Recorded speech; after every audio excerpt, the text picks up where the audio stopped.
This is the Walk with Kev podcast, episode 4, though it's actually the 5th episode because we started counting from 0. It's Saturday morning, it's April 1st, it is miserable out here, it's just after 7 o'clock, it's raining, the sky is grey, it's not too cold, but it's not the kind of day where you look out the window and say to yourself, I think I'll go for a walk. But we're here and we're walking because that's what we're doing. Today, I think I'm going to talk about pain because I'm feeling a bit of pain today, so it seems appropriate.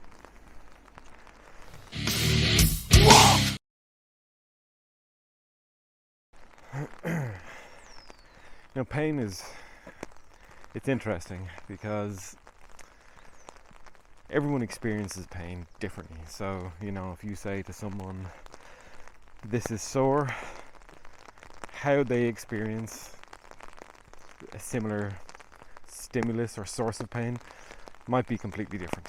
So, for example, I have a bunch of tattoos. I've got some pretty sensitive spots in my body tattooed. My knees, the insides of my arms, kind of up near my armpit. It was sore. It was pretty sore, but I sit pretty well for tattoos, to be honest. I've had a few long sessions, bit of a grind, but I've gotten through them. But I do know some people that really struggle with tattoos. The pain is just too much for them. I know some people that have given up halfway through, that have had to do multiple sittings for similar size tattoos that I've done in one sitting. So we all experience pain kind of differently, and there's a whole big mental and emotional component to it as well. So on one day you might go in, let's say for a tattoo, and you might be feeling good, you had a good meal, you slept well the night before, emotionally you're in a good place, you're in a good mood, all that, and the tattoo doesn't feel so bad. You could go in another day, maybe you haven't been eating well, maybe you're feeling a bit sluggish, maybe you're feeling a bit tired, maybe work has you worn out, maybe your personal relationship's not in a great place, and that same tattoo in the same spot can feel really bad. And I think that's why it makes it difficult to talk about pain, because we experience pain differently from day to day ourselves, and we experience pain very differently to other people. So today, my left wrist, the one that's holding this umbrella, is pretty sore. It's a kind of throbbing, pressured, dull sort of pain. It's not sharp, it's not stabbing at me or anything like that. It's kind of just persistent and dull. Do you know those ads for painkillers where, someone's grabbing their back or grabbing their neck and it's being lit up, it's kind of glowing red and it's throbbing?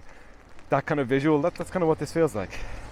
It doesn't matter what way I move it, what way I hold it, it's kind of just throbbing. And I actually have a kind of a lump on my wrist, which reduces the range of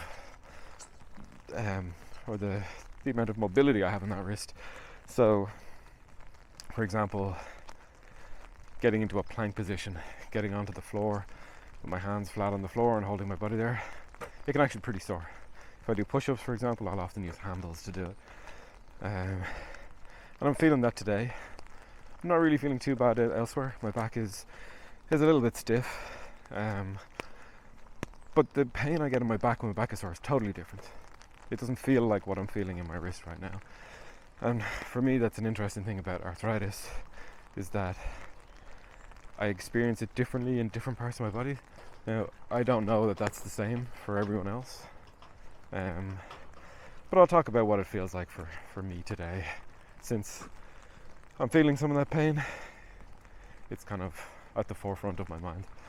So I'm going to start with my hip.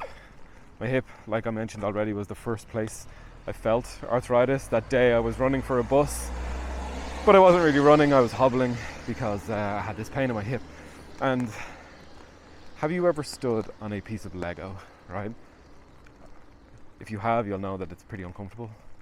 They're sharp, solid, horrible little things that will really jam itself into your foot. So the way I describe my hip pain is that, imagine you've got a piece of Lego that's floating around in your hip joint, and I mentioned this the other day, like as you're moving, as you're standing around, you can kind of feel it's there. You know, it's floating around in there just waiting for you to make one wrong move. And then you'll move and it'll get jammed in between the hip bone and the femur, the leg, the point at which your leg bone attaches to your hip. And it'll get jammed in there and it'll be pretty uncomfortable. It's sharp, it's hard, nasty little thing. So that's what my hip pain feels like. But my back pain is kind of different. My back pain it's dull. It's dull and sharp at the same time, actually. So it can be dull when you're sitting there and you're kind of making small, gentle movements. It'll feel dull. But then you can make one movement where it'll be sharp. Maybe you move too quickly, right? Maybe you stand up off the couch too quickly or something like that. And I've had some days where I've gone to stand up. So I've been sitting, I go to stand up, and like halfway through standing up, I kind of go, fuck, and then have to sit back down because it's like something catches in your spine. It's kind of like there's a little bit of Lego in there as well. But the way I've kind of described what my spine feels like in the past is, if you picture a healthy spine, right? Now imagine each of the vertebrae in the spine is a can of Coke, right? And it's a filled and pressurized can of Coke. Each vertebrae is a can, and between the can are these little spongy bits of material that are preventing the cans from rubbing against each other. Now that spine can move and bend, and the pressure will be maintained in those cans, right? And the whole thing will be pretty solid, pretty stable, and you're good to go, right? That's a nice healthy spine. My spine, on the other hand, often feels like those cans have been emptied out. So someone has come along and punctured the cans and then crushed them a little bit, so they're not smooth anymore. They're kind of jagged and sharp, and they don't feel strong anymore. They don't feel like they can bear weight because they're crushed. They don't have that internal pressure holding them up. Right, there's a big truck driving my way, which is really loud, so I'll just wait till he's gone. So yeah, the pressure of the cans is no longer providing support. They're jagged, as you move, they kind of get compressed and crushed in different ways. The sharp edges that are sticking out of the sharp aluminium edges are sticking out, and they're kind of jamming into the muscle. Those jagged edges are even sticking out of the bottom of the can, and they're sticking into the other cans around them, the other vertebrae, and that's kind of what it feels like. You know, it just feels like the structural integrity of your spine is not what it should be, right? And when my lower back in particular is feeling bad, it can feel like, when I was in school, kids used to do this horrible thing to each other called a Chinese burn. That's probably horribly politically incorrect to say these days, but that's what we used to call it. It was called a Chinese burn. And you'd grab someone by the wrist with both your hands, and you would twist one hand in one direction, the other hand the other direction, and it would feel like the skin on your forearms about to tear or rip as they're twisting, and it wasn't very nice. And sometimes it can feel like someone's grabbing my spine with both their hands and they're just twisting in the opposite direction, and couple that with the cans, and it's not very pleasant. Now my lower back feels different to my upper back. My upper back can get tight. It's actually been kind of tight the last couple of days. That's not really sore. It actually just kind of feels more like pressure. Like if you can crack any of your knuckles, you know, when you really need to crack a knuckle, you can feel the pressure building up, and then you crack it and you get that release. That's kind of the feeling I get in my upper back. It's not painful. It just feels restrictive, right? It feels like I can't move it in the way I should be. Now, one thing that actually really helps with that, and helps with my back in general, that I recommend everybody do, it's good for your shoulders, good for your back, is just hanging from a bar. Just get a bar, hang from it. It'll decompress your spine. It'll help push your shoulders into a position that's that's good for them. It's interesting if you consider kind of the evolution of humans, and you consider some of our ancestors.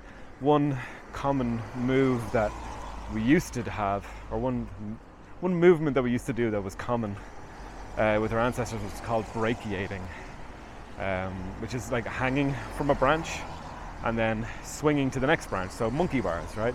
That's brachiating, and it's something we don't really do anymore, but it's still beneficial for our bodies. We've got a lot of evolutionary baggage from, tens or hundreds of thousands of years of evolution. But that's an aside. Hanging from the bar helps. It's good for my back, and that's kind of what it feels like in my back now. My right toe is a little bit different. My right toe at the kind of the knuckle of the foot of my big toe, so where my big toe actually joins my foot, that's got a big bump on it, which is similar to my wrist. And this happens in arthritis. They actually call it, like when you get in your hands, they call it sausage fingers, because you get your fingers kind of fatten up, you get bumps at the joints from swelling and inflammation and stuff like that. And so I got a bit of a sausage toe, I guess. And what that means is the range of motion in that toe is limited again. So when I'm walking, and I mentioned I wear barefoot shoes, as that toe, as I'm taking off, sorry, I was acting out the motion here, but I know you can't see it. As I'm taking off on that foot, I can kind of feel that bit of pressure from the fact that there's not that much space in that joint to move. So on that one, that can feel sore. I find the best way to deal with that one is to just power through, to be honest. I do a lot of work on that joint, on my wrist, to try and create space. And whether or not you have arthritis, these are the same exercises and mobility movements that I think we should all be doing to create and maintain space in our joints so that we can move properly, right? And that as we age, we can keep that healthy range of motion, healthy joint, keep some strength in the joint to make sure it's moving properly, all that good stuff. Where else? So toe, wrist, spine, lower upper, hips, covered all them. Oh, the ribs. The last one is the ribs. Man, this one kind of sucks. So sometimes at the side of my ribs, and I actually felt a bit of this last night. So one thing I have to do is be conscious of the way I'm sitting, right? So if I sit on the couch, I try and sit upright, try and maintain good posture. But if I lean to the side, right, or I'm leaning over on a cushion or leaning on the arm of the couch, putting that pressure on my rib cage, what can happen is my rib cage starts to get stiff. And the shitty thing about when your rib cage gets stiff is that it has to move when you're breathing. So as it gets stiff, breathing becomes painful, and it's not nice when breathing is painful. So what can happen is, and actually I've been talking to people in the past where I'm just talking and I take a breath, and as my chest is kind of expanding to accommodate that breath, I'll get a sharp pain in it where I'm kind of saying, hey, I'm talking, what's going on? And because the expansion of the lungs, which you don't even think about really when you're talking, you're just taking a breath, and it will just kind of cramp up. What that one feels like is, if you imagine someone with a long, bony, but sharp finger is just poking you in the ribs as you're trying to talk or trying to breathe. Like, have you ever been yawning, right, and someone pokes you in the stomach or makes you flinch or something like that, and you're in the middle of your yawn, and it's like, they just catch you in the middle of a movement or a motion. That's kind of what it's like. You're breathing, your rib cage is expanding, and it kind of just catches you, and that one's not nice. So I try to be cognizant of that one. And I say all this like I'm talking about all this, and it sounds really grim, but to be honest, I don't feel most of this pain most of the time. You have some bad days from time to time, but for the most part, I think I've been managing it pretty well. The 6 things I talked about: getting out here and walking every day, even though it's raining, it's miserable, it's Saturday, still up early, still out walking, diet, lifting weights, doing mobility and flexibility work, sleeping, breathing. Breathing's a really big one, actually. So I find that doing some breath work, regardless of where I'm feeling the pain, helps. This is something women figured out a long time ago. You know, women go through some pretty serious pain when giving birth, right? And the one thing that they all do is breathe, right? Breathe through the pain. So that helps a lot. So those things kind of mitigate a lot of this, but I'm kind of talking about when this stuff feels at its worst for me, which thankfully is not most days. And you know, from time to time, if I'm feeling particularly bad, I'll take an anti-inflammatory. I try not to take them too often because I don't want the effect to wear off. I'd like any drugs I do take to be the mildest ones possible, and I want to take them infrequently to kind of maximize their effect on my body, I guess. I don't know if that's science or true. I'm not a doctor, but that's how I approach it, and it works pretty well, to be honest. So yeah, the other thing about pain is that, like I said earlier, it's got a big emotional component, and I think with arthritis, when you get your diagnosis, it's kind of important to try and accept it. Just, you know, this is reality. We got to live with it, and the question then becomes, well, what are you going to do, right? And what you can do is you can live in a way that minimizes the impact of the disease, and you can gain some control, and by exercising discipline and consistency, showing up even on the days when it's horrible and raining, you can gain a bit of freedom from this disease. If you know who Jocko Willink is, he always says discipline equals freedom, which sounds like, I don't know, it sounds kind of counterintuitive. He comes from a military background, and discipline sounds like someone shouting at you and telling you what to do. But the idea is that showing up every day, being disciplined and consistent in how you live your life, you actually gain a lot of freedoms, like freedom from the pain of this disease. So, oh yeah, one last thing, don't underestimate the emotional impact of this stuff as well. So living with pain every day, you know, if you're not managing it, if you're not on top of it, both mentally and physically and in your routines and stuff, it can be really mentally draining, and your mental health can and will suffer. It can be difficult getting up every day and feeling pain and knowing that the pain's going to be there tomorrow, and knowing that you have to do this stuff or you'll be in pain. You got to keep an eye on that because it will mess you up. So this is why I really like lifting weights as well, because there's a kind of a mental strength component that comes with that. And that's important. That's just as important as anything. So yeah, that's it for today. Short walk. I usually walk a bit longer on Saturdays, but it is not very nice out, so I'm gonna go home and have a nice warm cup of tea. Thanks for joining me today. Have a great day, and talk to you again tomorrow.